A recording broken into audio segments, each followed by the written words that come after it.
Okay, I'm going to do a few videos here. This will be the first in this series of videos. I think I'm going to maybe call them patriot myths.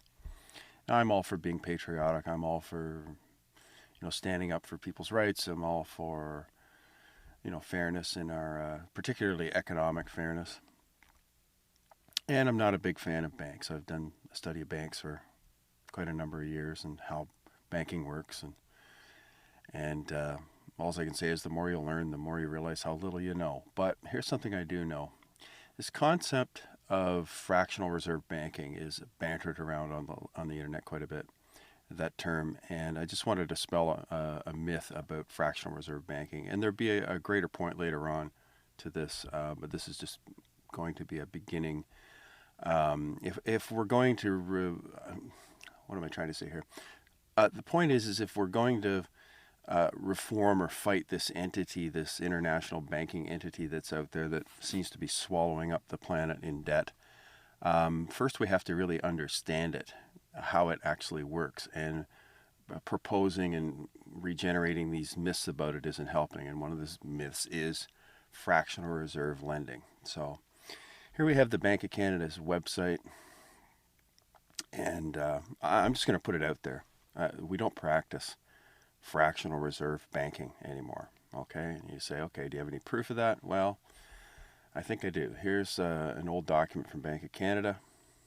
I'm going to scroll up here, and as you can see, it says implementation of monetary policy in a regime with zero reserve requirements.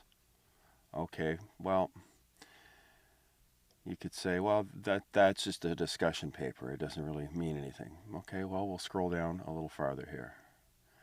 Implementation of, and of course again it repeats. Well, let's get to the heart of it here.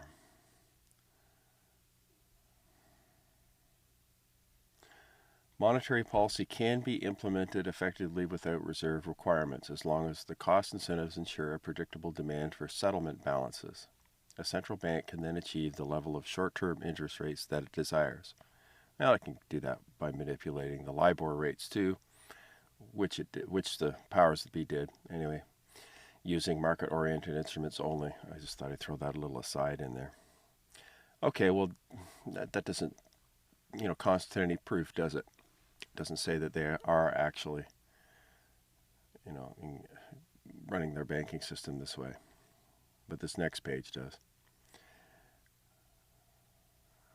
It's here somewhere. It's coming up. Here we go. Excuse me. Monetary policy can be implemented effectively with zero reserve requirements. A number of countries now have no requirement, such as Australia, Belgium, Canada, Sweden, and United Kingdom. I'm from Canada. Excuse me again. And there you have it. There's your proof. Monetary policy can be effectively implemented with zero reserve requirements. And there's a statement. A number of countries now have no reserve requirement. In fact, it goes on to say the United States, which seems to be the center of discussions about banking because they're probably the centerpiece of most world finance for various reasons, not the least of which is most world trade is done in U.S. dollars. We in the precious metals industry, being from Canada, if we want to purchase metals from the States, first thing we have to do is buy U.S. dollars in order to buy that and pay the conversion rate. So anyway, it's just a little aside note about the U.S. So yeah, there tends to be a lot of information out about the U.S. And U.S. researchers have been the most diligent in digging up some of this research. But the concept of reserve banking is no longer practiced for the most part. So there you have it. Anyway, there'll be more on this, and there's a greater point to this reserve requirement, as I said, or this concept of reserve requirements. As I said, if you're going to fight or challenge this beast, you first have to really understand it, or you'll be, attacking it on the wrong level. So there you go. Let's get started off on a proper footing. Thanks. Bye-bye.